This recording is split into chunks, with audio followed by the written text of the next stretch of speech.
ప్రస్తుత ఆర్థిక సంవత్సరంలో జిల్లాను అన్ని రంగాల్లోనూ అభివృద్ధి బాటలో నిలిపేందుకు ప్రజాప్రతినిధులందరూ కలిసికట్టుగా ఒక ఖచ్చితమైన కార్యాచరణ ప్రణాళికతో ముందుకు వెళ్తామని రాష్ట్ర పౌర సరఫరాల శాఖ మంత్రి మరియు జిల్లా ఇన్ఛార్జ్ మంత్రి నాదెండ్ల మనోహర్ చెప్పారు.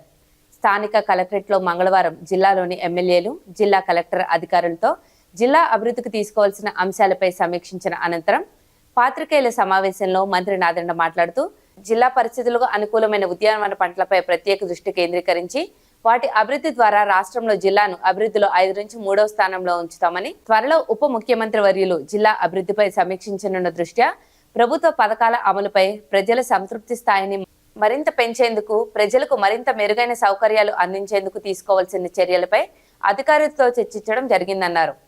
జిల్లాలో అసంపూర్తిగా ఉన్న ప్రభుత్వ భవనాలు, పాఠశాలల నిర్మాణాలను పూర్తి చేసేందుకు చర్యలు తీసుకుంటామన్నారు. వంట గ్యాస్ కొరత లేదు. పీడీఎస్ బియ్యం అక్రమ రవాణాదారులపై కఠిన చర్యలు తీసుకుంటాం. మంత్రి నాదెండ్ల మనోహర్ రాష్ట్రంలో గృహ వినియోగదారులకు వంట గ్యాస్ సరఫరాకు ఎటువంటి కొరత లేదని, ప్రజలు ఆందోళనతో అవసరానికి మించి గ్యాస్ బుక్ చేసుకుంటున్నారని మంత్రి నాదెండ్ల మనోహర్ చెప్పారు. ఎమ్మెల్యేలు బడేటి రాధాకృష్ణయ్య, చింతమనేని ప్రభాకర్, సొంగ రోషన్ కుమార్, వత్సమట్ల ధర్మరాజు, డాక్టర్ కామినేని శ్రీనివాస్, చిర్రి బాలరాజు, మద్దిపాటి వెంకటరాజు, రాష్ట్ర science and technology academy chairman Mandalapu Ravi, వడ్డీలు కార్పొరేషన్ చైర్పర్సన్ ఘంటసాల వెంకటలక్ష్మి. అందరూ నమస్కారం అండి. ఈరోజు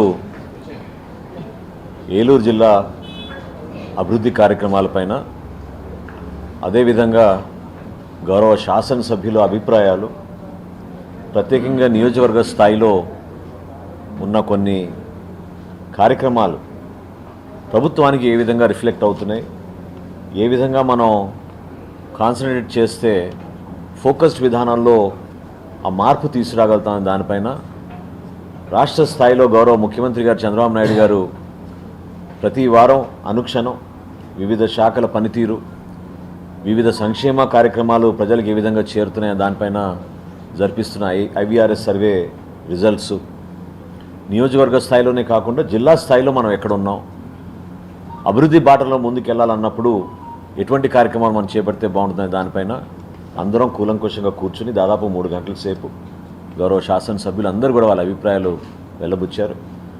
మన రాష్ట్ర ముఖ్యమంత్రి చంద్రబాబు నాయుడు గారు త్వరలోనే జిల్లా సమీక్షా సమావేశం ఏర్పాటు చేయబోతున్నారు.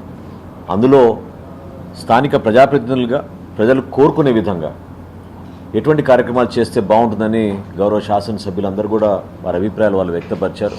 జిల్లా కలెక్టర్ గారు, జిల్లా జాయింట్ కలెక్టర్ గారు ఈ అంశాలపైన స్పందించడమే కాకుండా నివేదికలు రూపొందించే విధంగా గౌరవ ముఖ్యమంత్రి గారికి ఆ రోజున మేము అందించే విధంగా ఒక చక్కటి కార్యాచరణ ఈరోజు సిద్ధం చేసుకున్నాం. ప్రధానంగా మనకి ఐవీఆర్ఎస్ ద్వారా మన జిల్లాలో ఎక్కడైతే ఎక్కువ శాతం సంతృప్తి చెందారో ఆ అంశాలపైన చర్చించుకున్నాం. ఏ అంశాలపైన ప్రజల్లో పూర్తి స్థాయిలో సంతృప్తి లేదో వాటిపైన కూడా మేము చర్చించుకున్నాం.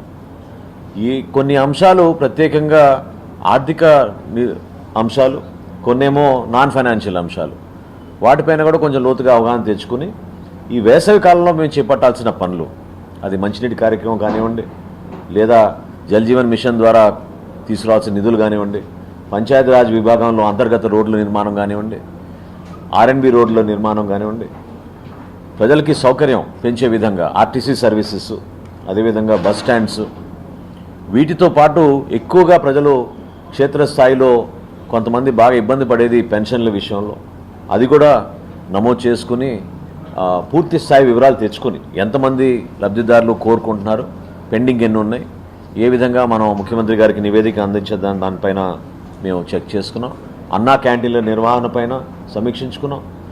అదేవిధంగా క్షేత్రస్థాయిలో అందించాల్సిన ప్రభుత్వ కార్యక్రమాల్లో భాగంగా ఈ ప్రభుత్వ పాఠశాలలోనూ సంక్షేమ హాస్టల్స్లోనూ వాటి నిర్వహణ, అక్కడున్న వసతులు సౌకర్యాలపైన కూడా లోతుగా మేము ఈరోజు చర్చించుకున్నాం.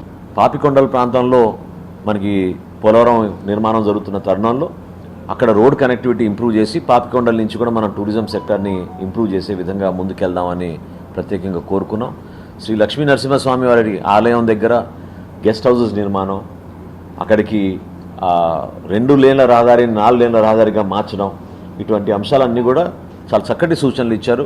విచ్ ఆర్ ప్రాక్టికలే కాదు, ఇంప్లిమెంటబుల్. ఈ 3-4 నెలల్లోనే మేము చేపట్టబోయే కార్యక్రమాలు వాటిపైన దృష్టించాం. ఏలూరు కార్పొరేషన్ గురించి చంటిగా చాలా క్లియర్గా కొన్ని అంశాలు ప్రత్యేకంగా శానిటేషన్ పైన దృష్టి సారించాలనే విషయం చెప్పారు. ఇమ్మీడియట్గా కలెక్టర్ గారు కూడా స్పందించి రాబోయే రోజుల్లో 10 రోజుల్లోనే ఒక 50 మంది సిబ్బందిని అదనంగా తీసుకుని ఎక్కడ కూడా శానిటేషన్ ఇష్యూస్ లేకుండా యుద్ధ ప్రాతిపదికన పనులు చేపడతామని హామీ ఇచ్చారు. ఈ విధంగా అభివృద్ధి కార్యక్రమాలు, సంక్షేమ కార్యక్రమాలు రెండింటినీ మేము కలుపుకుని భవిష్యత్తులో చేపట్టాల్సిన కొన్ని కార్యక్రమాలు గౌరవ ముఖ్యమంత్రి గారి దృష్టికి తీసుకెళ్ళినప్పుడు ఇమ్మీడియట్గా ఆయన దగ్గర నుంచి ఆ స్పందన వచ్చే విధంగా ఒక చక్కటి ప్రజెంటేషన్ చేద్దామని అందరం కూడా ఒక మంచి వాతావరణంలో పార్టీలకు అతీతంగా అందరం కలిసికట్టుగా మన జిల్లాని మనం అభివృద్ధి చేసుకోవాలి, ప్రజలకి మేలు చేయాలి. కేంద్రం నుంచి భారతీయ జనతా పార్టీ నరేంద్ర మోడీ గారి నాయకత్వంలో ఈ రోజున అందిస్తున్న సహాయం సహకారం పోలవరం నిర్మాణంలో, పోలవరం నిర్వాసితుల విషయంలో కానివ్వండి, ఆ ప్రాంతంలో నిర్మాణం చేయాల్సిన కళాశాలల విషయంలో కానివ్వండి, ప్రత్యేకంగా హౌసింగ్ విషయం గురించి కూడా గౌరవ శాసనసభ్యులందరూ కూడా ప్రస్తావించారు.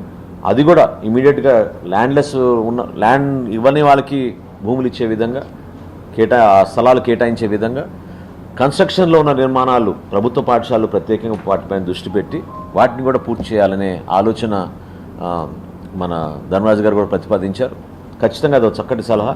ఎక్కడైతే మనం సెమీ కన్స్ట్రక్టెడ్ హాఫ్ ఫినిష్డ్ ప్రభుత్వ బిల్డింగ్స్ ఉన్నాయో పాఠశాలతో సహా వాటిపైన దృష్టి సారించి ఇమీడియట్గా టేకప్ చేస్తాం. వైద్య రంగంలో అందించాల్సిన కొన్ని అదనపు సహాయం గురించి, కొన్ని కొత్త పరికరాల గురించి అవి కూడా డిస్కస్ చేసాం. వాటి గురించి కూడా తప్పకుండా రాబోయే రోజుల్లో ఒక ప్రణాళికబద్ధంగా చేసుకుంటూ ముందుకెళ్తాం. 2026 ఆర్థిక సంవత్సరంలో ఖచ్చితంగా ఏలూరు జిల్లాకి ఒక అద్భుతమైన కార్యాచరణతో ప్రజలందరికీ మేలు చేసే విధంగా 3 పార్టీలు, Telugu Desam party, Janasena party, Bharatiya Janata party నాయకత్వంలో మా గౌరవ శాసనసభ్యులు అందరూ కూడా కలిసికట్టుగా ఎక్కడ కూడా ఎటువంటి లోపం లేకుండా ప్రజలకి మరింత మెరుగైన సేవలు అందించడానికి సిద్ధంగా ఉన్నాం.